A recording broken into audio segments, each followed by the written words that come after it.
네, 오늘 말씀은 지난 시간에 이어서 성경 마태복음 13장 31절부터 32절 말씀입니다.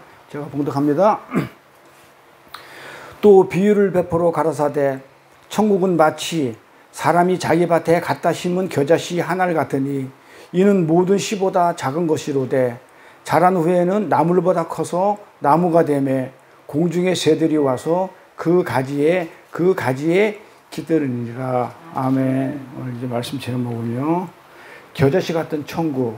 천국은 겨자씨 같이 아주 작게 보이지 않게 왔다가 큰 열매를 맺고, 가지에 큰 열매를 맺고, 그렇게 공중에 나는 새들도 와가지고 깃드는 그곳이다 라는 걸 제목으로, 소제목 두세 개의 대립, 오늘 두 번째 시간입니다.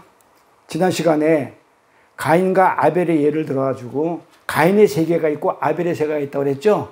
가인은 악이고 아벨은 선, 그 세계를 예를 들면서 힘의 세계, 가인의 세계는 힘이 있죠. 힘이 있기 때문에 아벨을 때려 죽였단 말이에요. 그러니까 힘의 세계와 가인은 자기가 죽음으로 인해서 셋이라는, 그쵸, 셋이라는 진리를 낳으니까 그게 은혜거든요. 그래서 힘의 세계와 은혜의 세계의 대립에 대해서 지난 시간에 말씀을 드렸어요.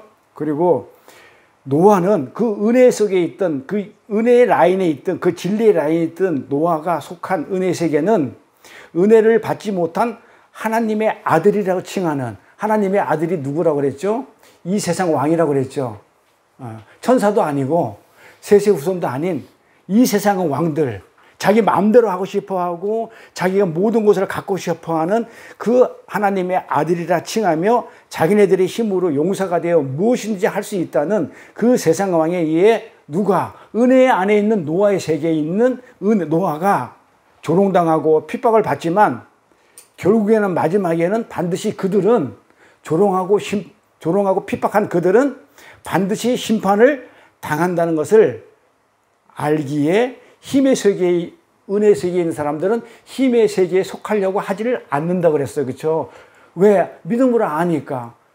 지금 나는 이 땅에서는 조롱당하고 핍박받고 하는 그 노아의 세계에 속해 있지만, 교회 안에 있지만, 세상 사람들은 그 자기네 가진 권력과 제도와 힘으로 우리 교회를 핍박할 수도 있지만, 우리는 그렇다고 해가지고 세상에서 우리는 안 속하고 싶다. 왜?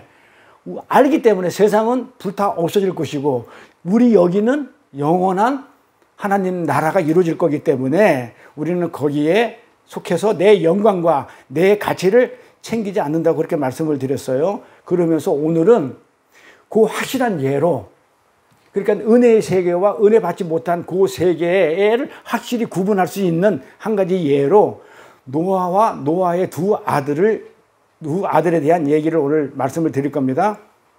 자, 노아가 포도주를 먹고 술 취해 벌거벗고 누웠죠. 그 노아는 지금 누구를 상징하는 걸까요? 자, 벌거벗고 누워 있어. 누구를 얘기하는 걸까요? 아담이 벌거벗었잖아요. 우리 쭉 했잖아요. 아담이 벌거벗었어. 근데 아담이 벌거벗고 하와가 벌거벗었다 해가지고 하나님은 한 번도 부끄러운 적이 없어요, 그들을. 근데 지네들이 괜히 하나님은 안 부끄러워하는데 지네들이 부끄러워하더라 이 말이에요. 선악과를 먹고. 선악과가 율법이라고 그랬죠. 어떤 그 율법의 잣대로 보니까 자기들이 부끄러워. 그러면 뭐다 그게? 결국은 하나님이 안 부끄러워하는데 자기가 부끄러워한다는 얘기는 자기들 입장에서 보면은 하나님이 뭔가 부끄럽게 만든 부족한 하나님이 돼버려요. 이걸 죄라고 그랬어요. 그래서 이 벌거벗은 노아의 모습은 누구를 얘기하냐면 벌거벗은 아담을 얘기해요. 그러니까 그 아담의 모습으로 지금 두 아들 앞에 딱 서 있는 거예요. 지금 성경이 말하고자 하는 거는 노아를 일부러 벌거벗겨 놓고는 두 아들 앞에 딱 세워놓고는 얘기를 하는 거예요.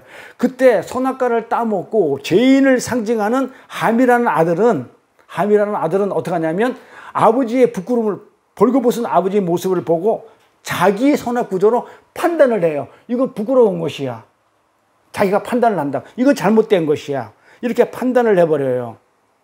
그래서 선악과 먹은 아담 그 함은 벌거벗었네? 부끄러운 거네? 누가 판단하는 거예요? 아버지는 한 개도 안 부끄러워. 그런데 지가 판단하는 거예요. 지가 판단을 해가지고 이거는 부끄럽다는 거예요. 그런데 우리가 상식적으로 생각하면, 이 땅에 상식으로 생각하면 그게 무슨 죽을 죄냐고요. 그게 저주받을 죄예요? 아버지가 벌거벗고 있는 걸 보고 벌거벗었네, 저 부끄럽네, 이렇게 판단한 게 우리 세상 사람으로 판단 기준으로 한다면 그게 무슨 큰 죄가 되겠냐고요. 근데 하나님 그걸 죄라고 했다니까요. 저주해요. 함을 평생, 함의 자손을 평생 저주하고 살아요. 그러니까 우리가 생각하는 어떤 죄의 개념하고 하나님이 생각하는 죄 개념하고 전혀 달라요. 그래서 제가 눈에 얘기하죠. 그래, 죄를 우리가 그냥 여기 와서 대표기도 이제 안 하시는데, 우리 진솔것이는 안 하시는데, 뭘 죄를 용서해달라고 자꾸 그런 거 하지 말라고. 하나님이 말하는 죄는 우리가 이 땅에 짓는 죄를 얘기 안 해요. 하나님과 한과 나와의 관계에서 어떤 문제가 되는 죄를 얘기하지, 하나님은 하나님 됨을 인정하지 않는 것. 하나님 뭔가 부족해. 하나님 뭔가 나를 잘못 만들었어. 부끄럽게 만들었어. 그러니 내가 하나님 되고자 하는 걸, 그걸 죄라고 그런단 말이에요. 그런데 세상으로 보면 그게 큰 죄가 안 돼. 뭐가 그렇게 죽을 죄냐고요. 그런데 저주받아요. 왜? 하나님을 부정했거든요. 하나님을 모자란 사람으로 만들어버렸거든요. 이게 죄예요. 하나님이 하신 일이 부족하니까 자기가 뭔가 하겠다는 거야. 그래서 가려주는 거야. 노아의 그 부분을 이렇게. 그런데 하나님의 은혜를 입은 자의 모형으로 등장하는 그 셈은 어떻게 해요? 판단을 해요, 안 해요? 안 해요.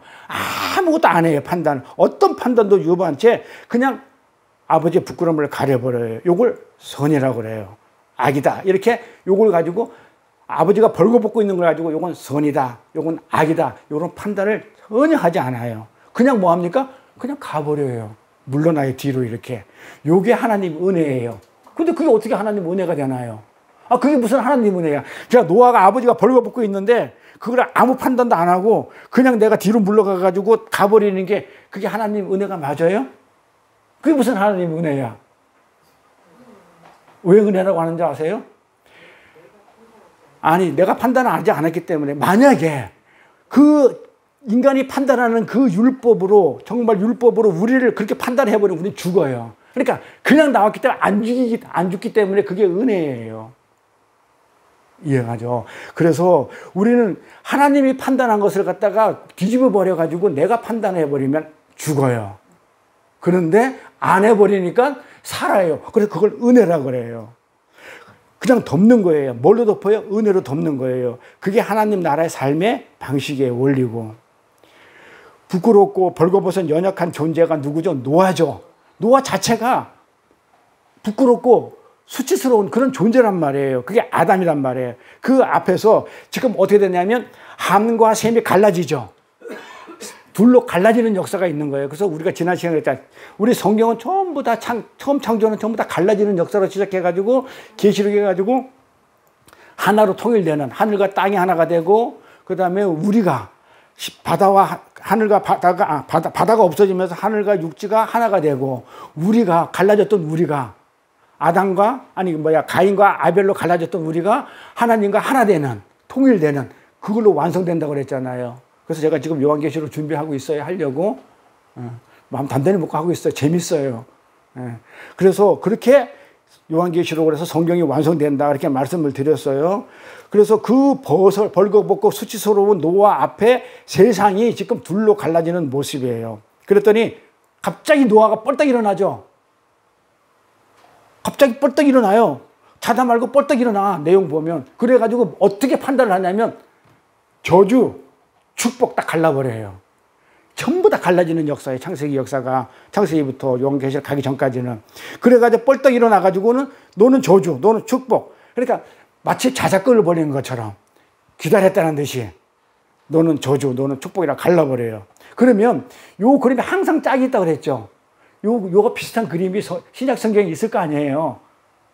뭘까요? 갈라지는 거. 너는 저주, 너는 축복하고 딱 갈라지는 거 많이 있는데 그 중에서도 10처녀의 비유.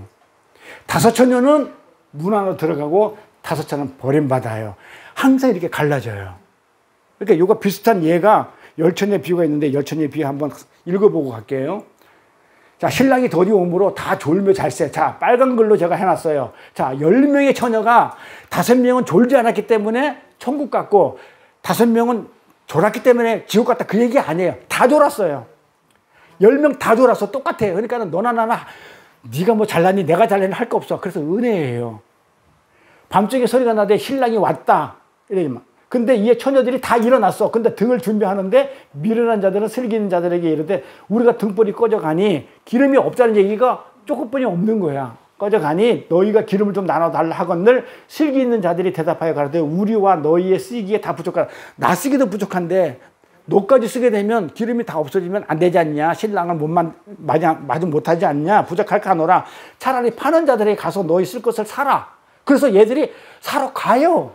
그런데 사람들이 이걸 갖다가 어떻게 설교를 하냐면 이렇게 설교를 해요. 이거를 어떤 자, 그러니까 슬기로운 처녀는 기름을 준비해가지고 구원을 받았고, 아주 그냥 미련한 처녀는 기름을 준비하지 않아서 지옥 갔다. 그렇게 기름이 뭐다? 말씀이고 성령이다. 그래서 성령 받지 못한 자는 지옥 간다. 또 성령 받은 자는 천국 간다. 기름 가지고 있으니까. 안 맞아요. 다 기름 가졌다니까요. 다 기름을 가지고 있었어요. 가지고 있는데 누구는 가고 누구는 안 가. 이게 하나님의 은혜예요. 나도 사람이고 너도 사람이야. 나도 교회 다녔고 너도 교회 다녔는데 교회 안에 양과 염소가 있어요. 갈라놔요. 가라지와 알곡이 따로 있다니까요. 갈라져요. 요걸 내가 알곡이 돼서 알곡이 됐나? 하나님이 알곡으로 쳐주니까 알곡이 된 거죠. 은혜죠. 모든 게 성경은 이렇게 은혜가 돼야 돼요. 은혜로 예수의 은혜, 하나님의 은혜. 다섯 처녀가 기름을 준비 안 했다고 하는 게 폭로되자마자 신랑이 오죠. 자, 신랑이 어느 때 오는가 잘 보세요. 어느 밤에 오는데 신랑이 맞으러 갔는데 밤중에 오는데 언제 오는가 잘 보세요. 기름이 없다는 게 폭로되자마자 바로 와요. 신랑은. 그러니까 우리한테 말씀이 없으면 하나님은 지금 와서 우리를 심판하러 오셔요. 이 세상을 심판하러 오셔요. 그러니까 요 그림을 내용을 보면서 그냥 설렁설렁 보지 마시고 기름을 가져야 되겠다. 이렇게 간단한 내용이 아니에요. 언제 신랑이 오나, 예수님이 언제 와가지고 문을 닫고 열고 하시나, 이걸 잘 하면서 묵상하시면 하나님의 은혜가 여기서도 이렇게 발견할 수 있어요. 자고 있는 다섯 처녀만 깨워서 끌어들이고 문 닫아 버린 거죠. 그렇죠? 자고 있는 처녀 중에서 다섯 처녀만. 이걸 하나님의 은혜라고 그래요. 기름을 준비하지 않아서가 아니에요. 나중에 어리석은 처녀도 다 기름을 사가지고 옵니다. 근데 사가지고 왔는데 안 열어줘요. 문 닫아버려요. 하나님의 은혜를, 하나님의 선택을 얘기하는 거예요. 하나님은 뭘 했다고, 다 졸고 있었다고. 나나 너나 전부 다 졸고 있고 신랑 완전 준비도 안 하고 있는데 그냥 5명만 선택했어. 은혜예요. 지가 뭐 했다고.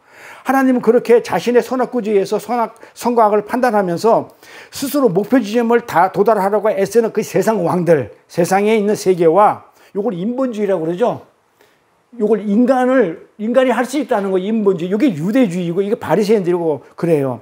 이 선과 악의 모든 판단을 하나님께서 전적으로 의뢰하면서 죽여라 그러면 죽이고, 우리는 그런 사람들과 하나님께서 선과 악을 판단하도록 우리는 다 맡기고 전적으로 의뢰하면서 하나님이 죽여 하면 죽여요. 근데 우리가 생각할 때는 죽여 그러면 하나님이 그건 죽이면 안 되잖아 이런다고요. 인간의 판단. 그게 인간들이 벌거벗은 하나님 한 개도 안 부끄러운데 무화과 나무로 가리는 그 아담의 모습이에요.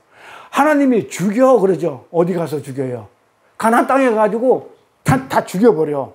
거기 있는 가나안 족속, 아말렉 족속, 히위 족속, 블레셋 족속 전부 다 죽여. 근데 우리는 죽이면 안 되잖아요. 이러잖아요. 그건 하나님 뭔가 잘못됐는데요? 그게 악이에요. 선은 뭐다? 하나님이 죽여 그러면 죽이는 거예요. 그 다음에 뭐야? 시아버지하고 간음해. 그래서 다말, 너 시아버지하고 창녀가 돼가지고 너 간음해 하면 그게 선이에요. 근데 우리가 볼 때는 아주 그냥 불에 태워 죽일 니은 그거예요. 그런데 하나님은 그걸 선이라고 그래요. 그리고 또 뭐 있어요? 나라 팔아먹어. 에레미야 선지자를 통해 가지고 바벨론한테 항복해. 멀쩡한 나라를 갖다 항복하라고 그러니까. 그러니까 에레미야 선지자 죽을 선지자가 그냥 완전히 그냥 애통의 선지자가 돼버리죠. 참 선지자가 나라 팔아먹어. 하나님 했기 때문에 그렇게 해야 된다고 항복하라고 하는데도 나머지 그냥 200명은 안 된다고 그러고 앉아있다니까요. 이 세상 판단 기준으로. 그러니까 하나님의 판단 기준으로 우리가 이 세상, 우리를 판단하면 안 되는 거예요. 하나님의 판단에 맡겨야 돼요. 샘처럼. 그 다음에 이런 것들. 세상의 도덕과 윤리와 사회법과 양심에 따르면 이것들은 전부 다 악인데, 그런데 하나님이 시키는 것을 하는 그것을 하나님은 선이다 그래요. 그걸 선이라고 그래요. 이게 뭐냐면 우리가 그렇게 하나님께 완전히 의뢰하면서 그렇게 순종하는 자로 살게 되는 그 은혜의 세계, 그 다음에 은혜를 받지 못한 세상세계와 이렇게 양분해서 갈라치게 하는 형국으로 지금 이 역사를 경륜해 나가신다고요, 하나님은. 그래서 이 세상 속에 있는 우리 하나님의 백성들은 세상의 선악구조로 보면은 도덕과 양심으로 율법에 의해 보면은 그런 가치를 판단하고 분류해내는 자들이 아니고, 세상의 도덕과 양심과 율법으로 자기 가치를 판단하고 분류내는 자들이 아니고 어떤 자들이다? 하나님의 백성들은 내 말을 듣는 자들이다. 이렇게 얘기하는 게 지금 하나님이 강조하는 거예요. 죽여. 그러면 세상의 도덕과 윤리로 보면은 그거는 악이야. 그런데도 그걸 갖다가 이 세상에 은혜에 있는 사람들은 죽이라면 죽여. 그 얘기는 뭐다? 내 말을 듣는 자라는 거예요. 하나님, 그걸 순종이라고 그래요. 그걸 순종이고 하나님 말씀만 듣는 거지. 사람들은 진짜 못됐어. 목사들은 뭐라고 하냐면 목사의 말에 순종하래. 그거는요 줄까요? 하나님 말씀에 순종하는 거죠. 신한테 순종하지 사람한테 왜 순종해요? 말도 안 되는 얘기인데 목사한테 순종 안 했다고 막 그냥 막 혈기 내고 순종하세요. 제사가 순종보다 나아요 하면서 사울 그 왕이 아말렉 전쟁을 갔다가 그 좋은 사람들 노예들 잡아오고 예물 가져오니까 제사 지내는 것보다 네가 하나님 말씀에 순종해야지. 바로 그 얘기예요. 하나님의 백성들, 우리 은혜 안에 있는 사람들은 하나님의 은혜 안에 있기 때문에 하나님이 죽여 그러면 죽이는 게 선이야. 내 판단하지 말라는 거예요. 내 판단으로. 하나님의 판단을 해야 돼요. 세상의 힘이라고 합의해 놓고 그걸 갖다가 정해 놓고 그런 것을 많이 가진 것을 우리는 강함이라고 인정하지 않아요. 이 세상에서 권력을 가졌다, 돈을 많이 가졌다, 착한 일을 많이 했다. 그래서 저 사람은 강한 자다고 우리는 그렇게 인정하지 않고, 우리는 어떤 자냐면 그 안에서 우리는 자유함을 누리는 그렇게 분리해 나가는 것을 역사라고 하나님 말씀하시죠. 그게 역사예요. 그런데 그 함의 후예들, 함이 누구다고? 은혜 박혀 있는, 그렇죠? 함이 후예들이 누구냐면, 함의 자손들이 나오냐면 가나안 자식 이름들이 가나안, 애굽, 셈 이런 자들이 셈이 아니다. 가나안 이렇게 애굽 이것들이 전부 다 함의 후손들이에요. 이 함의 후손들이 애굽에 의해서 지금 어떻게 되겠냐면 셈의 후손들이 이스라엘이 지금 어떻게 되냐면 애굽에서 노예 생활을 하죠. 그러잖아요. 근데 세상에서 보면 어떻게 하나님의 은혜 안에 있는 이 셈의 자손들이 어떻게 그 함의 자손들인 애굽한테 가서 종노릇하냐 이 말이에요. 그러니까 우리가 이 땅의 것으로 보면 하나님 나라는 도저히 내 생각하고는 전혀 안 맞아. 어떻게 그게 노예 생활을 하냐 이 말이에요. 그런데 그걸 하나님은 이 세상에 나타나는 너희들이 그렇게 사는 게 천국의 모습이라고 얘기한다니까요. 그게 알고 깨닫는 거를 우리는 그걸 믿음이라고 그래요. 그걸 갖다가 믿음이 없으면 그게 안 믿어져. 무슨 소리야. 눈에 보이는 현상을 보면은 함의 자손한테 셈의 자손들이 가서 노예 생활을 했는데 하나님의 자손들이 이 세상의 사람들한테 가서 노예 생활을 하는데 그게 무슨 천국이냐? 믿음이 없기 때문에, 믿음을 눈으로 보지 않기 때문에, 자기 생각으로 보기 때문에. 이러한 형국에 이런 형국으로 보면 함이 지금 축복을 받는 것처럼 보이죠. 함이 축복을 받고 셈이 저주받는 것 같잖아요. 그렇죠? 그런데 하나님의 은혜와 축복을 받은 셈은 이 저주받은 함의 나라의 노예로 이제 들어가는 건데, 근데 성경은 그걸 복이라고 합니다. 자, 그걸 왜 복이라고 그러냐면 봐봐요. 자, 셈이 지금 함이라는 저주받은 그 함에 은혜 받은 셈의 자손들이 그 저주받은 함에 들어가가지고 노예 생활을 하는데 하나님이 그걸 복이라고 그래요. 그게 어디 나와요? 어디? 산상수훈에 공부했어요. 애통하는 자는 복이 있나니. 그러니까 그 노예 생활하는 게 너무 힘들고 하니까 애통을 하는 거야. 가난하고 굶주리고. 그러니까 애통하는 자는 복이 있나니 저희가 위로를 받을 것이요. 그러죠? 자, 그러면 한번 더 듣고 갈게요. 자, 애통이 뭐예요? 애통. 우리가 산상수훈 공부할 때 애통은 진짜 사랑하는 사람이 진짜 죽었을 때 나오는 그 슬픔을 애통이라고 그랬어요. 그걸 원어로 보면 뭐냐면 펜테오예요. 펜테오. 이 펜테오란 단어를 찾아보면 이게 6월절이에요. 펜트화가 뭐? 그게 애통이에요. 그러니까 애통이라는 단어하고 유월절이라는 단어는 같은 단어예요. 자, 그러면 애통은 뭐? 유월절. 유월절은 누가 죽는 거예요? 어린 양이 죽는 거죠. 그 어린 양이 죽는 것을 애통이라고 그래요.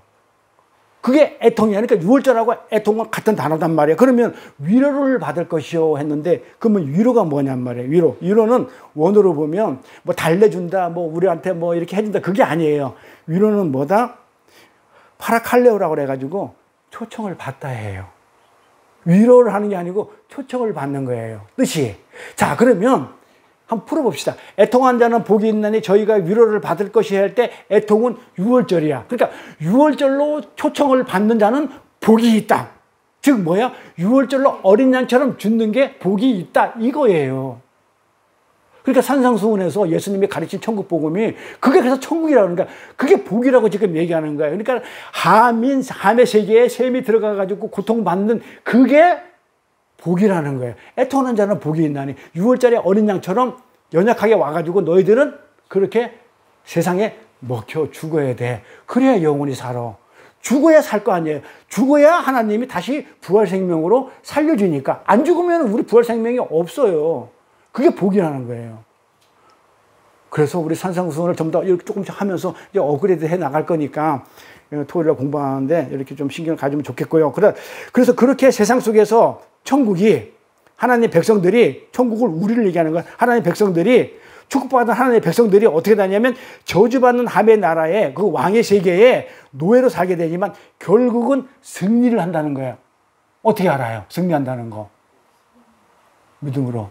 성경에 써 있어요. 그러니까 믿음으로 보면 성경에 답이 있기 때문에 성경에 가면 답이 있어요. 어디 있을까요? 성경에. 자, 봐봐요. 함이라는 애굽에서 셈이라는 이스라엘 사람들이 노예로 살죠. 근데 지금 현상으로 보면 지금 복을 못 받고, 그렇죠? 애통하고 그러니까 복을 못 받고 그게 지는 자의 삶이잖아요. 그런데 하나님 나라의 백성들이 결국은 어떻게 해요? 애굽을 어떻게 해요? 애굽을 죽이고 나오죠. 함의 후손들을 죽이고 나온다고요. 셈의 후손인 이스라엘들이 함의 후손 애굽을 쳐부수고 나온다니까요. 그들이 하는 게 아니고 누가 쳐부셔요? 하나님이 쳐부주신다는 말이에요. 하나님이 함의 후예들이 만든 그 애굽을 치고 나와요. 하나님의 은혜로. 그래서 하나님의 은혜로 그들을 죽이고 이스라엘이 살아나는 거예요. 자, 그래서 뭐라고 나냐면 6월절 이후에 나중에 10가지 재앙 중에서 애굽의 장자를 다 죽이잖아요. 그럴 때 그 바로 왕이 가라 그러잖아요. 이기고자. 근데 장자가 다 죽인 건 하나님 죽였잖아요. 그런데 결국은 하나님이 어떻게 한다? 심판을 해버리니까 우리는 살려요. 그러니까 이스라엘 장자들은 다 살리고 애굽의 장자들은 다 죽여버려요. 자, 그러면 장자라는 개념을 알아야 돼요. 장자라는 개념은 뭐다? 남자의 대표를 얘기해요. 장자라는 개념은 남자의 대표. 그래, 남자의 대표는 뭐냐면 가정의 대표예요. 그래서 우리가 민수기 볼 때 사람을 셀 때 또 신약에서 사람 셀 때 남자만 세는 거예요. 그 대표만. 그래서 장자가 죽었다는 것은 그 가정이 다 죽었고 사람 전체가 다 죽었다는 얘기예요. 그러니까 애굽에서 장자가 죽었다 그러면 큰아들만 죽었다는 얘기가 아니고 애굽에 있는 사람들 다 죽은 거예요. 그리고 이스라엘의 장자는 살아나왔다 그러면 이스라엘 장자만 살아나온 게 아니고 이스라엘 전체 민족이 다 살아나온 거예요. 그렇게 성경을 읽을 때는 그렇게 읽어야 돼요. 아, 장자만 살아나왔어? 그럼 차자는 죽었네? 막 그 말이 아니에요. 대표하는 거기 때문에, 대표성이기 때문에 전부 다 장자가 죽었다는 것은 애굽의 장자가 죽었다는 건 애굽 사람 다 죽었다는 얘기고 이건 상징입니다. 그래서 그들을 죽이고 나와가지고 광야를 건너서 이스라엘이 지금 어디를 가냐면 가나안 땅으로 가죠. 자, 가나안은 누구냐면 함의 아들이 가나안이에요. 그래서 가나안 땅이에요. 그래서 가나안 족속을 죽이는 거예요. 그러니까 가나안 땅을 점령해버리는 거예요. 이스라엘이. 그러니까 봐봐요. 지금 우리 현실로 보면은 우리가 셈의 자손, 은혜 받은 우리 자손들이 우리가 세상에 있는 함의 자손한테 지고 사는 것처럼 핍박받고 조롱당하고 사는 것처럼 보이지만 결국은 뭐를 한다? 승리를 한다. 가나안도 정복하죠. 애굽도 다 쳐부시고 장자 다 죽이고 나오죠. 그걸 우리한테 보여주는 거예요. 그래서 우리는 그걸 믿음이 있으면 그게 그 성경 구절이 보여요. 보이면서 아, 우리는 그래서 이렇게 하나님의 은혜로 세상에서 맞아 죽어야 되는데 하나님이 우리가 다 살아나는구나. 그래서 그 은혜를 찬송하는 거죠. 그래야만이 하나님 됨을 우리가 영광을 돌리는 것이고, 그래서 말씀을 알아야만이 우리가 그게 은혜를 알게 되고, 은혜를 알아야 찬송이 나오는 거예요. 너 노래 부른다고 찬송이 아니고. 그래서 은혜를 알고 은혜 찬송이 나왔을 때 우리한테 또 눈물도 나오는 것이고, 또 하나님 하시는 걸 보면서 하나님을 또 영광을 돌리게 되고. 가나안은 함의 아들이죠. 그래서 창세기 6장에서 가나안이 저주를 받잖아요. 그래서 이 세상에서 노예로 살던 이스라엘이, 하나님 백성들이 어떻게 된다고요? 그 왕의 세계, 그 힘의 세계에, 가나안 세계를 마지막 때 묵사발려는 거예요. 가나안에 있는 걸 다 죽여버리는 거예요. 그러니까 하나님이 가나안 가가지고 다 죽여 그랬는데 안 죽이면 안 되는 거예요. 그러면 못 이기는 거잖아요. 그래서 죽이는 거예요. 그런데 왜 하나님은 살인하지 말라고 그랬는데 살인을 하라고 죽이라고 그럽니까? 이렇게 막 하나님한테 배드는 거야. 그러니까 그걸 갖다가 뭐라고 얘기하냐면 무식하다고 그러는 거예요. 세상의 판단 기준으로, 이 선악과는 목은 인간의 판단 기준으로 하나님을 평가한다는 게 말이 돼요? 하나님 죽이면 죽이는 게 그게 선이라니까요. 그래서 그게 진짜 승리예요. 이 세상 속에서 가시적으로 우리 눈에 보이는 이 세상 속에서 우리가 영의 눈으로, 하늘의 눈으로, 믿음으로 그걸 바라보는 것이 우리 성도들이에요. 우리 성도들은 그렇게 바라보는 것이지 이 땅의 기준으로 바라보면 안 돼. 하늘의 눈으로, 영의 눈으로 봐야 돼요. 그래서 이 세상에서 가시적으로 노예가 되고 권리가 아닌 것 같으로 핍박도 받고 조롱을 받는 그런 우리 삶이지만, 그 풍랑이를 딛고 일어서는 자로 우리가 사는 게 우리 성도의 삶이에요. 그 노아처럼 2000년 전 예루살렘 골고다에서 벗겨져서 세상에 던져진 분이 바로 그 예수님이시잖아요. 그래서 옷을 다 벗는 거예요. 벌겨벗가지고 그렇게 노아처럼 세상에서 맞아 죽는 분이 예수님이셨어요. 그게 천국이라고 그러는데, 지금 천국의 겨자씨, 지금 그걸 설명하기 위해서 지금 밑밥을 계속 깔고 있는 거예요, 서론으로. 그때 이 세상의 힘을 추구하는 세상 왕의 세계에서는 뭐라고 그랬다고요? 예수님의 벌거벗음, 그 약함, 그 패배의 모습, 그 악으로 보이는 모습, 그 저주의 모습으로 판단해버리는 거예요. 죽여! 나쁜 놈이야, 죽여! 네가 무슨 메시아야? 메시아가 뭐 저래? 네가 어떻게 메시아라고 자칭을 하면서 우리 화려한 다윗 왕궁을 회복을 할 수 있어? 죽여! 이랬다니까요. 어떤 판단 기준으로? 함의 판단 기준으로. 이 세상에 힘센 강한 판단 기준으로 이렇게. 왜냐하면 그건 악이기 때문에 그래. 약함은. 그렇잖아요. 그래서 이 세상에 강한 자들을 생각할 때는 약한 자는 그거는 뭐야? 폭력을 유발한다고 그랬잖아요. 지난 시간에. 약한 거면 보이면 가서 폭력을 갖다 휘두른다고 그랬잖아요. 약한 걸 보면. 그래서 이 세계가, 이 악의 세계, 이 세상 세계가 힘의 원리가 지배하는 세상 나라에서는 그 약함은 악이야. 왜 너는 못하는데? 나는 할 수 있는데 왜 너는 못하는데? 이게 악이에요. 그래서 은혜를 갖다가 전혀 깨달을 수가 없는 그런 분위기예요. 그래서 죽여. 이게 힘의 세계고 마귀의 세계라고 그래요. 그러나 우리는, 그중에서 우리는 은혜를 입은 우리잖아요. 그런 무리가 있는데 그들이 바로 우리 교회를 얘기해요.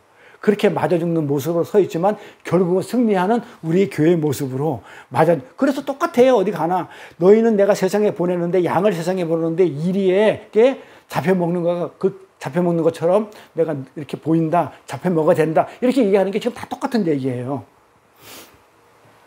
그래서 그게 우리 교회만이 그분의 십자가를, 패배를 약함으로, 저주로 판단하지 않아요. 승리로 판단해요.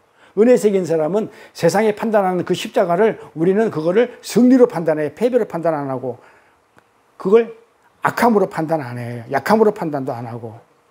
그 벌거벗은 예수의 십자가에서 연약함과 추악함을 덮으시는 하나님의 은혜와 긍휼의 풍성함을 우리는 도리어 거기서 발견을 해요.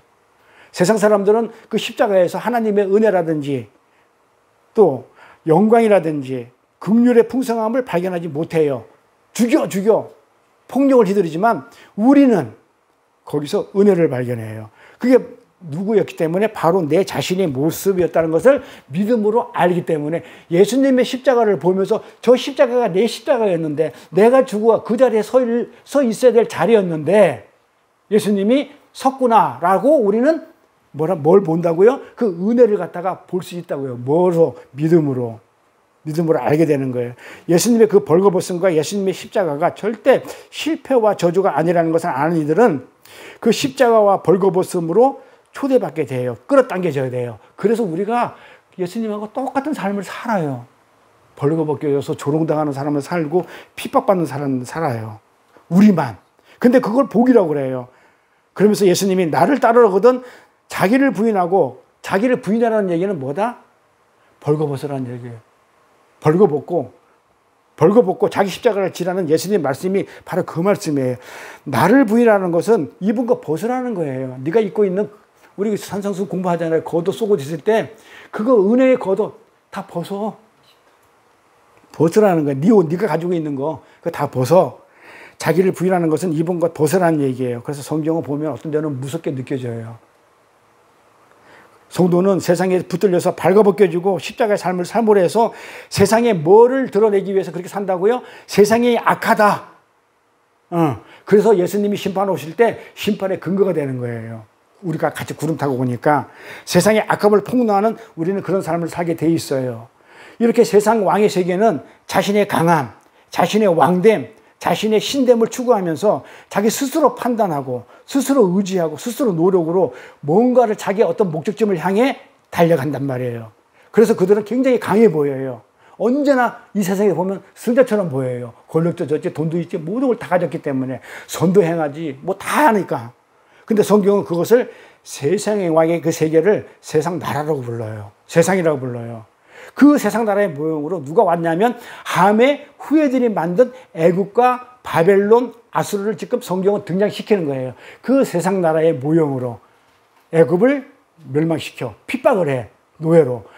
바벨론에 끌려가지고 포로 생활을 해. 노예 생활을 해. 근데 결국은 회복시키고 바벨론을 멸망시켜. 아수르가 북이스라엘에 갖다가 쳐부셔가지고 그냥 혓바닥에다가 철사 죽게 해가지고 포로를 끌려가지만 그걸 이 땅에서는 보여주지만 결국은 아수르를 멸망시키지만, 그런데 하나님의 나라인 백성 이스라엘은 절대로 멸망 안 하고 마지막에 승자로 서요. 그걸 지금 성경을 통해서 계속 도구로 함의 후예인 애굽, 아수르, 바벨론이 어떻게 멸망하는지, 하나님이 어떻게 심판하는지를 갖다가 성경을 통해서 계속 보여주고 있기 때문에 우리는 그걸 알기 때문에 그 나라에 서 있질 않아요. 그 나라를 사모하지도 않고 그 나라로 갈 생각도 안 해요. 그래서 세상으로 우리는 절대로 안 돌아가요. 그게 뭐다? 홍해 바다를 갈라가지고 하나님이 바닷물을 갈라서 바닷물로 닫아놨기 때문에 절대로 돌아갈 수 없다는 거예요. 하나님의 구원의 역사로서 우리가 구원을 받았으면 절대로 우리는 애굽으로 못 돌아가요. 바다가 있기 때문에. 절대 하나님이 열어준 거기 때문에 하나님이 열지 않으면 절대로 갈 수 없는 곳이 우리 세상으로 가요. 그러니까 일단 하나님이 우리가 구원받아서 진짜 신앙생활을 하는 가운데서 다시 세상으로 돌아간다는 자체는 하나님한테는 말이 안 되는 일, 있을 수 없는 일이에요. 그런데 이스라엘이 광야에서 뭐라고 그래요? 그 애굽에 있는 마늘과 부추가 먹고 싶고 고기가 먹고 싶다 하는데 하나님은 그 애굽에 있는 마늘과 부추와 양고기 안 줘요. 만나주고 매출하게 줘요. 거기서 그거 그리면 안 돼. 너는 이미 나왔잖아. 너는 그 재앙이 10개 재앙이 있는 그 세상에서 애굽에서 이미 나왔는데 이제 계명이 있는 내 나라에서 있는데 네가 왜 굳이 그 나라를 가려고 그래? 다른 거 줄게. 만나 말씀 줄게. 생명의 말씀 줄게. 영원히 사는 말씀 줄게. 그거 양고기 먹어봤자 그때뿐이야. 배탈 나. 그리고 너 어디다가 어차피 죽어. 그거 먹고 죽어. 하나님이 그렇게 하는데 이 애굽에 나온 이스라엘 그때 당시에 못 알아먹는 거야. 그러니까 불평불만하니까 모세한테 하나님이 정권을 줘가지고 저걸 갖다가 어이구 이랬던 거죠. 그래서 하나님은 그 애국과 바벨론 이런 세상에서 우리를, 하나님의 백성들을 대장시키고 아주 으뜸으로 잘 먹고 잘 살게 만들어가지고 그렇게 도와주는 것을 구원이라 하지 않고, 그걸 도와주는 거 구원이라 하지 않고 거기서 뭐예요? 아예 빼오는 거, 뽑아오는 걸 구원이라 한다니까요.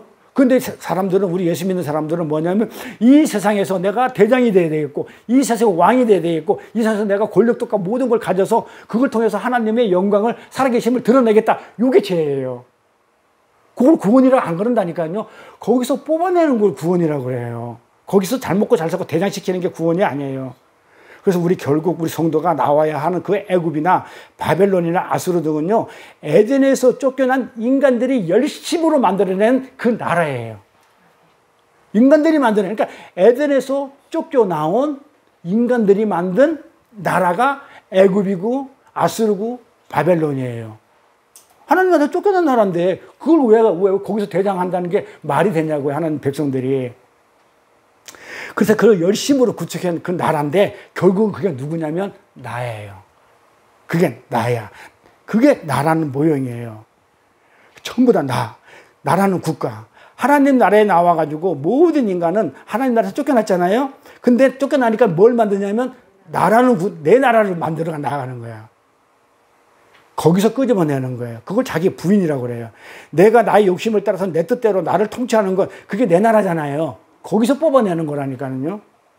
하나님은 성도를 거기서 끌어내는 것인데, 그래서 우리는 옛자가 그래서 죽는 거예요. 옛자인 나에서, 옛자를 가지고 있는 나에게서 탈출하는 것을 목적으로 하면서 우리가 신앙생활을 하면서 살아가는 거예요.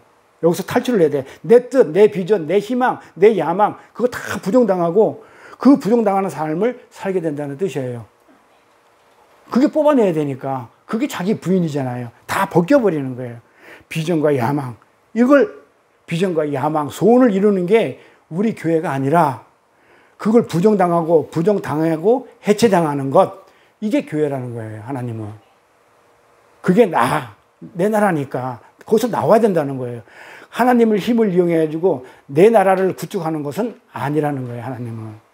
그런데 오늘날 교회가 전부 다 내 나라를 구축하기 위해서, 견고하게 하기 위해서 하나님이 나를 도와줬는데 그렇게 우기고 있다니까요. 하나님 나를 도와줘야 되는데, 그러니까 내 소원 들어줘야 되고 내 병 고쳐줘야 되고 내 문제 해결해 준다고 완전히 그냥, 그래서 하나님을 심부름꾼 해결사를 만들면서 하나님 뜻하고 정반대되는, 거기서 나와야 되는데 불구하고 그래서 성경을 지금 거꾸로 읽고 거꾸로 믿음 생활을 하고 있다는 거예요. 그러한 세상 나라의 반대편에 있는 나라를 하나님 나라 천국이라고 그래. 자, 이거 한 가지 내가 하고 갈게요. 좀 시간이 얼마 안 걸리니까. 자, 이렇게 있어요. 공부할 건데 동서남북이 있죠. 동서남북이 있어요. 자, 가인이 죄를 졌단 말이에요. 하나님한테 쫓겨나요. 쫓겨나면 어디로 가냐면 너는 그 에덴의 동쪽인 노 땅으로 가라 그래요. 노시라는 땅으로 가라 그래요. 동쪽으로 가라 그래요. 동쪽으로. 자, 에덴에서 쫓겨나면 동쪽이에요. 자, 그러면 동쪽이라는 뜻은 뭐냐면 하나님 나라의 반대쪽을 얘기해요. 항상 반대편이에요. 그러니까 동쪽 그러면은 항상 하나님 나라하고 반대되는 거예요. 그러면 서쪽은 뭐다? 서쪽은 뭐냐면 바다가 있는 곳, 심판이 있는 곳. 심판을 얘기해요. 서쪽은 항상.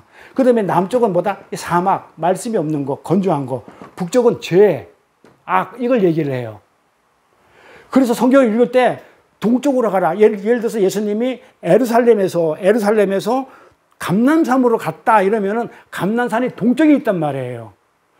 성전에서 반대쪽으로 간 거예요. 그러니까 하나님 나라에서 반대쪽으로 간 거란 말이에요. 그러다가 그 성전이 온전하게 되니까 다시 동쪽에서 다시 서쪽으로 올 때 무화과 나무를 저주하잖아요. 그런 내용처럼 요거는 알고 가세요. 그리고 동서남북. 그 다음에 1은 하나님 숫자고 2는 우리 나. 그래서 교회 할 때는 12. 요거 하나님과 내가 합치면 이걸 교회. 이렇게 얘기했어요. 그래서 요런 것들을 갖다가 좀 알아놓고 이렇게 성경을 찍고 나오니까 이렇게 보면은 내가 성경을 이해하는 데 많이 도움이 돼요. 그래서 이 세상 나라가 반대편에 있는 나라를 하나님 나라라고 그런단 말이에요. 세상 나라가 동쪽이잖아요. 그 반대편에 있는 나라를, 심판이 있는 곳, 심판에서 들어갈 수 있는 곳, 이걸 하나님 나라라고 그래요. 그래서 항상 그러잖아요. 세상 나라의 반대편에 있는 나라를 천국이라 한다. 그래서 하나님 나라, 천국을 전부 다 우리는 그냥 하늘 이렇게 부르잖아요. 하늘을. 그래서 히브리 사람들은 하나님이라는 단어를 함부로 쓰지 못했어요. 우리가 지금 여호와라고 부르고 있는 거 있죠. 이거 잘 보세요. 여호와라는 단어가, 자, 히브리에는 모음이 없다고 그랬어요. 여, 호, 와. 이렇게 돼 있어요. 요걸 지금 우리는 여호와라고 읽어요. 여호와라고 읽었는데, 요거는 지금 몰라요. 아무도 어떻게 읽을지를 몰라요. 왜? 자음도 없고 받침도 없고 YHWH 이게 무슨 여호와, 그냥 여호와라 있는가. 그러니까 어디 요걸 갖다가 야훼라고 읽기도 해요. 야훼 이렇게. 근데 이거는 이렇게 읽거나 이거 우리가 그냥 읽는 것이지 실제 YHWH 요거는 우리가 어떻게 발음할지를 아직도 몰라요. 그러니까 그냥 여호와 그냥 이렇게 하는 것 뿐이지. 그래서 이 단어를 뭐라고 읽는지 그 발음이 지금 굉장히 모호해가지고 어떻게 읽어야 될지 모르는 거예요. 모음이 없으니까. 모호하니까. 근데 지금 아무도 몰라요. 지금도 사람들이 불러본 적이 없어요. 이걸 갖다가 뭐라고, 그러니까 그냥 여호와라고 그냥 불렀지 정확하게 뭔지를 몰라요. 이렇게. 그냥 하나님이야. 이렇게. 왜 그러냐면 지금도 불러본 적이 없어, 저거를. 그냥 여호와라고 불렀기 때문에 잊어버렸어, 그 발음을. 그 정도로 히브리 사람들은요, 글을 읽다가 혹은 말을 하다가 이 단어가 딱 나와. YHWH라는 단어가 확 나오면 막 벌떡 일어나기도 하고 감히 쓸 수를 없었어요. 그래서 대체 용어를 쓴 게 그냥 하늘이에요, 그냥. 그러니까 뭐라고 하나님을 뭐라고 지금 부를 수가 없어. 발음을 못 하겠어. 그러니까 그냥 하늘. 이런 거예요. 그러니까 하늘. 그게 구약을 읽다 보면요, 하나님이라는 단어 대신에 하늘이라는 단어가 많이 나와요. 그러니까 성경을 읽을 때 하늘 그러면 그건 하나님 나라를 뜻하는 거예요. 그래서 하늘이라는 단어로 대체 용어가 굉장히 많이 나오는데 하나님 나라는 천국이다. 그래서 복음서에서 하나님 나라, 하늘 나라, 천국을 해서 그냥 막 혼용해서 막 쓰는 거예요. 하늘에서 하나님 나라가, 천국이 막 혼용해서 쓰는 거예요. 저거를 뭐라고 어떻게 할 수가 없어. 하나님을 어떻게 부를 수가 없으니까 그냥 하늘이라 했다니까요. 하늘. 이렇게. 그런데 지금까지 살펴본 것처럼 하나님 나라 천국은 이 세상에서 이렇게 딱 펼쳐져 보면 이 세상 나라에서 맞아 죽는 모습이죠. 하나님 나라 예수님이 오셨는데 맞아 죽는 모습이잖아요. 선악 분별도 못하는 그 어리석은 모습으로 세상에 조롱당하고 멸시당하는 모습으로 하늘나라는 와요. 그게 지금 천국은 이 땅에 오면 겨자씨처럼 아주 보잘것없는 그런 모습으로 온다는 얘기예요. 아벨이 누구죠? 맞아 죽는 자. 그러므로 해서 셋을 낳은 자. 그러니까는 어떤 셈, 교회 모든 천국 백성들이 이 세상에서 약자의 모습으로 아벨을 맞아 죽는 모습으로 나도 맞아 죽고 교회도 맞아 죽고 셈도 맞아 죽고 셈의 후손들이 맞아 죽잖아요. 이스라엘들이 가나안에 가서 애굽에 가서 노예 생활하고 바벨론의 포로로 끌려가고 아수르의 포로로 끌려가고 이런 약자의 모습으로 아주 비경제적이고 비효율적이고 비실용적이고 비합리적인 모습으로 이 하늘나라 백성이 오게 되면 이 땅에 오게 되면 그렇게 모습으로 보이게 돼요. 하늘나라 왕이신 예수님이 이 땅에 오셔서 이 땅에 천국을 사는 하나님 나라의 백성의 모습을 그대로 보여주고 가셨단 말이에요. 진짜 하늘나라에서 오신 그분이 하늘나라의 삶은 이 땅에서 어떻다. 그래서 우리 산상수훈 공부할 때 천국복음을 전했을 때 뭐라고 얘기했냐면 이 산상수훈은 들어보면 가난한 자가 무슨 복이 있고 애통한 자가 뭐가 복이 있고 그 다음에 굶주린 자가 뭐가 복이 있어. 목마른 자가 뭐가 복이 있어. 그게 뭐다? 이미 우리는 하늘나라에 있는데 그 하늘나라의 백성이 이 땅에 사는 삶의 현실이 그 애통이고 굶주림이고 가난이고 이런 것들이다라고 이렇게 설명한 적이 있어요. 근데 우리는 이걸 통과했기 때문에 하늘나라에 간 것이고 그래서 우리는 그렇게 살다가 간다. 그걸 예수님이 직접 이 땅에 오셔가지고 보여주시고 가셨다고요.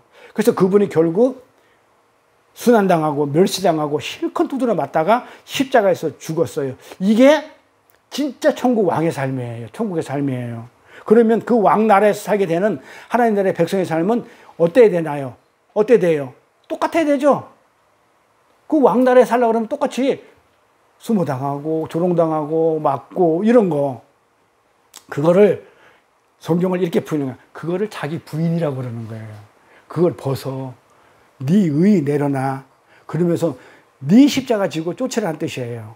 너를 부인하고 십자가를 지고 쫓으라는 뜻이 바로 그 말입니다. 세상에서 너희가 환난을 당하나 결국 세상에 맞아 죽는 것이 천국 백성의 삶이야. 이걸 전하면 가라지들이 가짜가 이 복음을 전하면 누가 예수를 믿겠냐고요.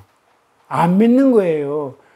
그런데 하나님은 이미 다 해놓고 요 얘기를 알아듣는 자만 구원받는 거예요. 그 성교고 전도라고 그랬어요. 그래서 계시록에서 두 증인이 바벨론 성에서 맞아 죽는 것이에요. 이게 두 증인이라 그러면 구약과 신약 아니고 모세와 엘리야입니다. 다음에 이거 한번 설명할 거예요. 모세와 엘리야라고 이 두 증인이 바벨론 성에서 맞아 죽는 거예요. 그런데 그게 승리예요. 왜냐하면 자신의 왕됨을 추구하며 살던 육이 죽어야, 내 육이 죽어야, 내가 왕이 살고자 했던 내 육신이 죽어야 하나님의 왕되심이 인정이 돼요. 그래서 하나님의 왕되심을 인정하는 그런 영으로 다시 살기 때문에 우리는 죽는 거지 우리 육을 고치는 게 아니에요. 우리 육신의 나됨을 어떻게 돼요? 죽이는 것이지 어떻게 뭐 상담학이나 뭐 심리학이나 뭐 치료를 해가지고 고쳐서 되는 게 아니에요. 제가 눈의 상담학 심리학에 대해서 별로 안 좋게 생각하는 게 뭐냐면 일시 효과는 있어요. 어떻게?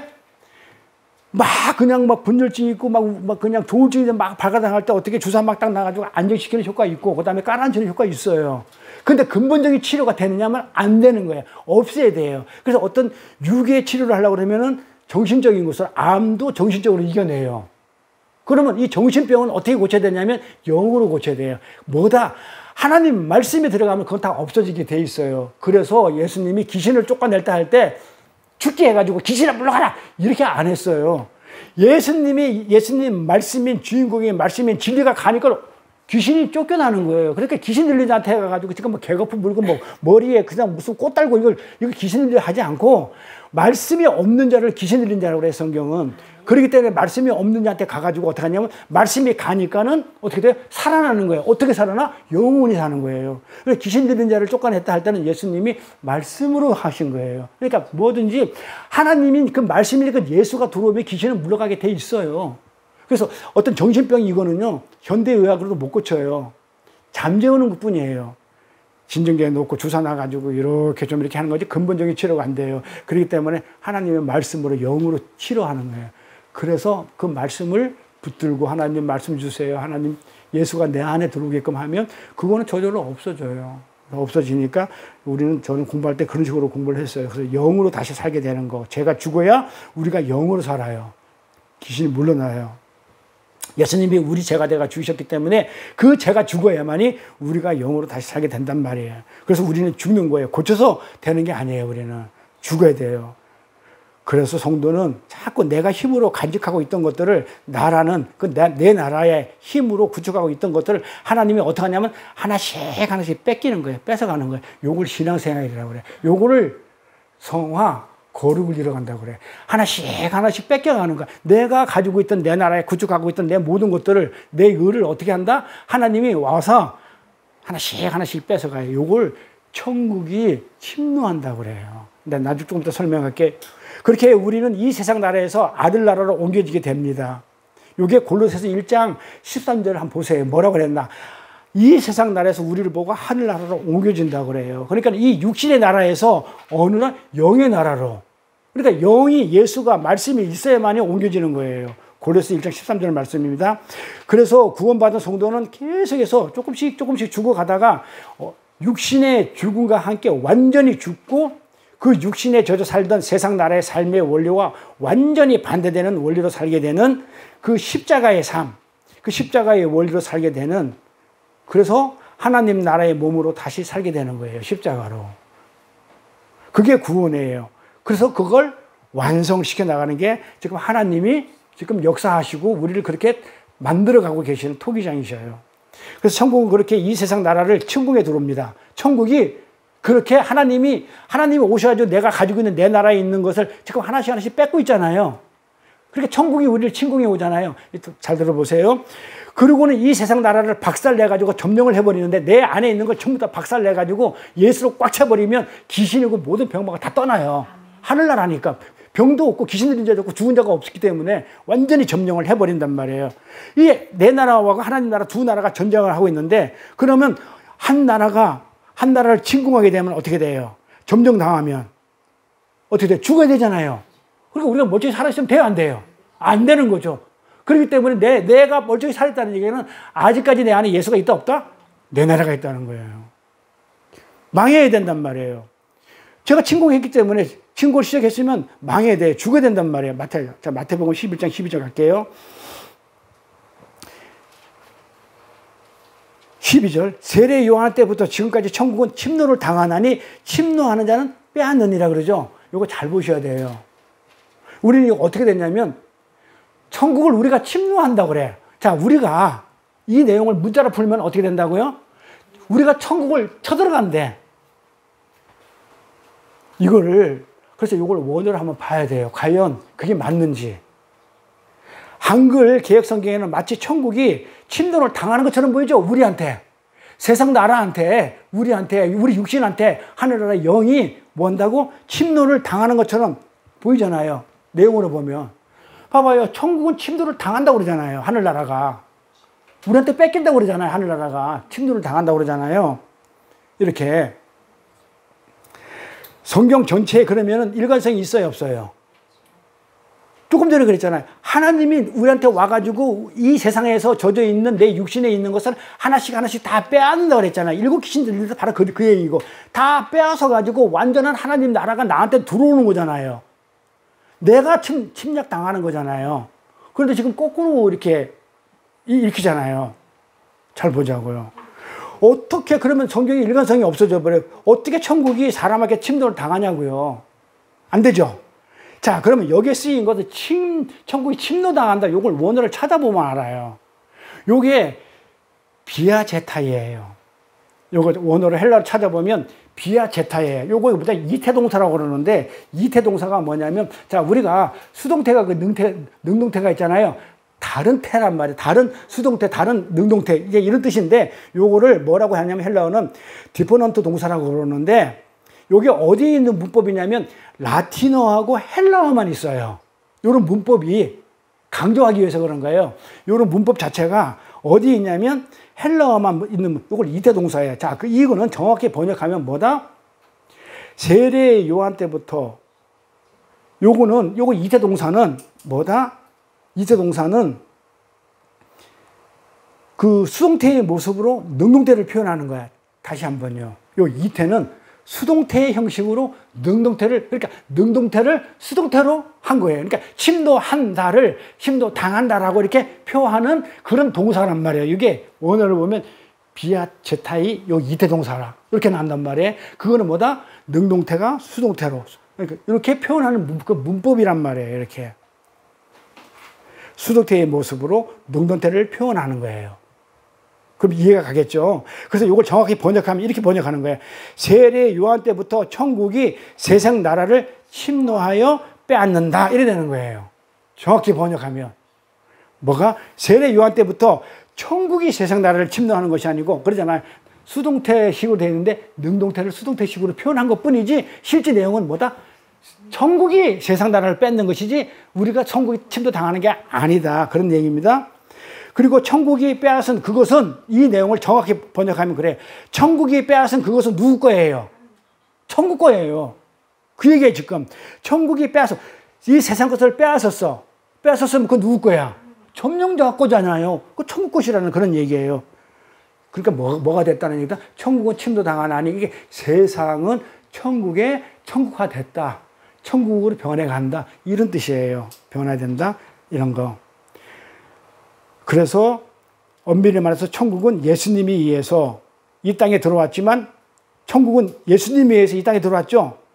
천국이 예수님이 이 땅에 올 때 내가 천국이라고 그랬으니까. 그런데 왜 세례 요한 때부터 했냐, 천국을. 왜 분명하게 성경은 예수님이 천국을 가져왔는데, 예수님 오기 전에 세례 요한이 때부터 천국을 얘기하면 돼요, 안 돼요? 안 되죠. 그럼 왜 했겠냐? 세례 요한 때부터 천국이다. 이렇게 세례 요한이 온 것부터 천국이에요. 실제는 예수님이 오고 나서부터 천국이에요. 그런데 바실레야. 그런데 불구하고 왜 세례 요한 때부터 이렇게 했냐? 그거는 뭐냐면, 회개하라, 천국이 가까이 왔다. 하나님 나라가 왔다고 세례 요한이 처음 얘기했다. 이 얘기예요. 그런 뜻이에요. 그래서 천국이 세례 요한 때부터 하면 말이 안 맞아요. 예수님 때부터예요. 그렇게 얘기했다. 그런 얘기예요. 오늘을 보면. 그런 의미에서 세례 요한 때부터 천국이 이 세상을 침노에 들어왔다고 말씀하신 거예요.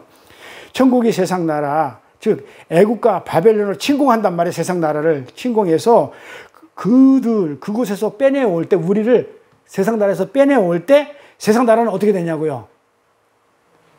아수르가 망하잖아요. 봐봐요. 바벨론에서 이스라엘 남유다 사람들이 빼오자마자 바벨론 작살나버려요.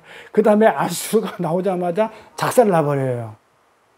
그러니까 우리 때문에 그나마 있었던 나라들이 빠지니까 천국 백성들이 빠지면 하나님은 가서 그냥 거기 가서 그냥 작살내버려요. 풍지박살을 내버려요. 빼내고 나서. 왜 그래요? 강한 자가 약한 나라를 침공에 들어왔거든요. 그래서 일곱 귀신 할 때 늑탈을 해가지고 세간을, 그 세상 나라에 있는 세간, 귀신들의 있는 세간을 우리가 세간이니까 옮겨가지고 하늘나라로 옮겨간다고 그래요. 빼오는 거예요. 요걸 구원이라고 그래요. 그래서 귀신 얘기가 바로 그런 얘기를 했었어요. 저번에 한번 했었어요. 그래서 늑탈당한다고 그랬단 말이에요. 다른 말로 나라는 세상 나라가, 내 나라가 하나님 나라의 침공을 받게 되면 육신이 내 나라잖아요. 육신을 입고 있는 내 나라. 이 육신의 나라, 이거 어떻게 된다고요? 조금씩 점령당하면서 나라는 존재, 내 자아는 어떻게 된다고요? 내 자아는 전부 다 내 소유를 얘기하는 거잖아요. 전부 다. 그게 나잖아요. 그래서 돈이 나고, 건강이 나고, 그리고 돈 잃어버리면 자살하고 싶은 거, 사랑이가 먼저 죽으면 죽고 싶은 거, 그게 나였잖아요. 내 자아였잖아요. 그걸 하나님에 의해서, 천국에 의해서 다 뺏겨버려요. 조금씩. 그래서 어떤 관계를 하나님 나라의 어떤 하나님이 나라를 통치할 때 어떤 관계가 설정되어 있는 것을 어떻게 하냐면 내가 제일 사랑하는 것부터 뺏어요. 딱 보아가지고, 돈을 쳤다, 하나님이. 그러면, 내가 돈을 가장 많이 사랑했구나. 그게 답이에요. 내가 자식을 많이 사랑했구나. 그러면, 내가 자식을 많이 사랑했구나. 부모를 많이 사랑했구나. 딱 보면 알아요. 내가 물질을 사랑했다, 뭘 사랑했다는 거. 근데 거의 대부분 보면 권력, 명예, 물질 이런 걸로 하나님 다 쳐버려요. 그 어떤 권력에서 쫓겨내가지고, 역대 대통령들 보면 알잖아요. 잠시 누리다가 쫓겨나면 어떻게 돼요? 너는 그런 인간이잖아. 죄를 질 수밖에 없는 인간이잖아. 네가 잘난 것 같아도 하면서 하나님이 그렇게 심판하는 그런 과정을 보면서 우리가 뭘 한다는 것이 하나님 앞에서 보면은 이제 별거 아니다. 하나님이 침공해 오니까 그러면서 내 나라를 하나님이 침공해 오면서 나를 천국화 시키는 거예요. 하나님 백성화 시키는 거예요. 그렇게 나라는 세상 나라가 하나님 나라의 침공을 받게 되면 나라는 그 육신의 나라는 조금씩 정령을 담으면서 나라는 속에 갇혀있던, 내 속에 갇혀있던 게 뭐가 있을까요?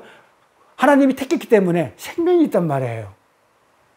그래서 우리가 전도를 하는 거고, 그래서 그 유사장님한테도 전도를, 이걸 계기로 해서 한번 하나님을 믿어보라고. 하나님 부르면 아무것도 아니지 않느냐. 내가 열심히 피땀 흘려 번다고 해봤자 한순간에 날아가지 않냐. 그걸 한번 이렇게 전해보라는 얘기죠. 이렇게. 그런데 하나님이 택한 백성이라면 뭐 한다? 이 안에 생명이 있기 때문에 알아들어요. 그러면은 육신으로 내가 갇혀있던, 내 나라에 갇혀있던 이게 하나씩 껍데기가 벗겨지면 그 안에 있는 새 생명이 결국 밖으로 나오게 되어 있죠. 껍데기를 하나씩 하나님이 벗겨간단 말이에요. 그러면 내 속에 있는 새 생명이 결국은 어떻게 돼요? 나오게 돼 있어요. 드러나.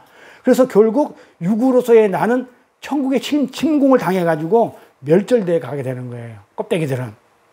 그러면 내 안에 새 생명이 잉태되면 어떻게 되는 거예요? 한번 이렇게 비교해 볼게. 내 안에 여자야, 내가. 아기를 뱄어. 내 안에 새 생명이 잉태됐어. 그러면 엄마는 죽어야 살아요. 어떻게 죽는 모습으로 나타나요? 엄마 몸이 완전 어떻게 돼요? 망가져 버리는 모습에, 그게 죽는 모습으로 하나님이 너는 잉태 수고를 하라는 얘기가 보라는 거예요. 너는 네 안에 새 생명이 잉태되면, 예수 생명이 들어오면 너는 죽어. 예수라는 네 안에 새 생명이, 아기가 잉태됐었을 때 엄마의 모습은 쭈글쭈글해지고 망가져 간단 말이에요. 그게 죽는 모습의 상징이란 말이에요. 그러니까 겉모습 너는 죽어. 그래서 어미가 먹히고 결국은 새 생명인 아기가 출산되는 것처럼, 그런 의미로 어미의 몸이 새 생명이 잉태 순간부터 망가지는 그런 의미로, 그 원리에 의해서 우리가 이 육신의 몸이 망가지고 죽는 거란 말이에요. 새 생명이 들어오면. 그래서 새 생명에 의해서 우리가 먹히고 점령당해서 결국은 새 생명으로 드러나는 것. 그래서 우리는 어떻게 돼? 이 껍데기, 내 자아, 이 육신의 모습들은 어떻게 된다고요? 전부 다 죽어야 돼요. 그럼 내 안에서 새 생명이 오롯이 살아나는 거예요. 그래서 내가 영원히 죽지 않는 것. 마태복음 가볼까요? 12장. 그러나 내가 하나님의 성령을 힘입어 귀신을 쫓아내는 것이면 하나님 나라가 너에게 임하였느니라. 하나님 나라, 천국이 지금 나오죠. 천국이 우리한테 임했다는 얘기가 뭔 얘기예요? 자, 하나님 나라가 지금 우리한테 임했대. 그게 무슨 얘기예요? 임했어. 그게 무슨 얘기야? 임했으면 어떻게 안단 말이에요? 우리가 어떻게 해야, 임했으니까 어떻게 해야 천국을 누릴 수 있느냐라는 답이에요. 천국에 왔으니까. 자, 그리고 예수님이 다 보여줬으니까. 네가 천국을 사는 것은 천국이 임했기 때문에 천국을 사는 것은 이런 것이 하고 예수님이 다 보여줬어요. 그래서 그게 신앙생활을 하면서 아, 예수를 믿으면 천국을 산다며 우리 이렇게 하잖아요. 아, 예수를 믿으면 천국을 산다며 하나님 나라를 경험할 수 있다며 이렇게 우리가 생각을 했단 말이에요. 그렇죠? 그런데 나를 돌아보니까 내 삶은 왜 맨날 이 모양이냐 이 말이에요. 예수님이 천국이 임하면 새 생명으로 내가 천국을 산다고 성경은 얘기하는데 나를 보니까 내 삶은 천국을 안 살고 있는 거야. 그러니까 천국이 임했으니까 천국의 삶을 살아야 되는데 내 모습을 보면 왜 나는 맨날 이 모양이지? 나는 축복이라는 걸 갖다가 요만큼 받아본 적이 없어. 내 인생에 살면서. 응? 그러면 이게 뭐야, 천국이? 혹시 뭐 축구 경기 이겼을 때 완전 막 그냥 막 박수치고 환호한 거, 그렇게 기쁜 것인가? 그러니까 이렇게 생각한단 말이에요. 내가 한 번도 천국이라는 경험을 못 해봤으니까, 살아보지를 못했으니까. 자, 답. 왜 살아보지 못해? 천국은 이미 임했어요. 근데 왜 누리지 못해요? 아직도 내가 껍데기를 갖다가 안 벗었기 때문에 이 세 사람이 천국이 안 드러나오니까. 그러니까 내 자아가, 내 의가, 내 선함과 이런 것들이 나를 둘러싸고 있기 때문에 내 안에 이 새 생명이 안 나오니까 내가 천국을 못 살고 경험을 하지 못하는 거예요. 아멘. 그러면서 나는 축구 경기에서 내가 너무 우리나라에 이겨서 너무 기뻐. 야, 그럼 천국이 오면 그렇게 기쁜 건가? 이렇게 감성적으로 생각하더라 이 말이에요. 교인들이. 그런 감성적인 천국을 기다리니까 천국을 맛보지 못하고 천국을 이렇게 함부로 말하게 돼요. 그게 천국 아니죠. 천국 경험은 그렇게 감정적으로 뱃속에서 사이다 튀는 그런 시원한 그런 경험이 아니에요. 천국은 정말 이 예수님이 내 안에서 새 생명이 줬었을 때 그 안에서 누릴 수 있는 그 자유, 그렇죠?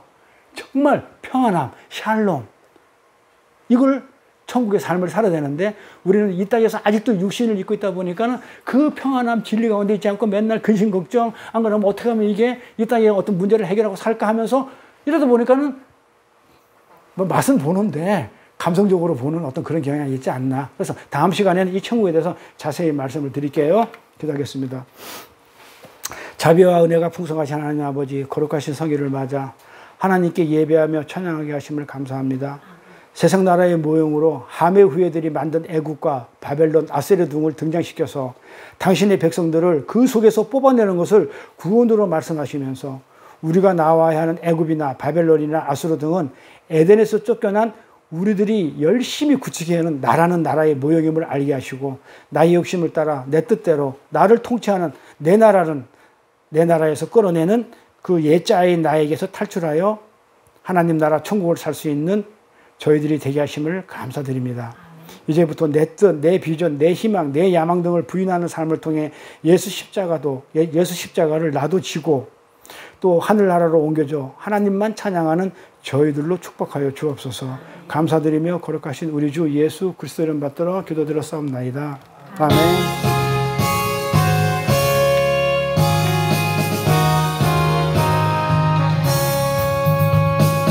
믿는 사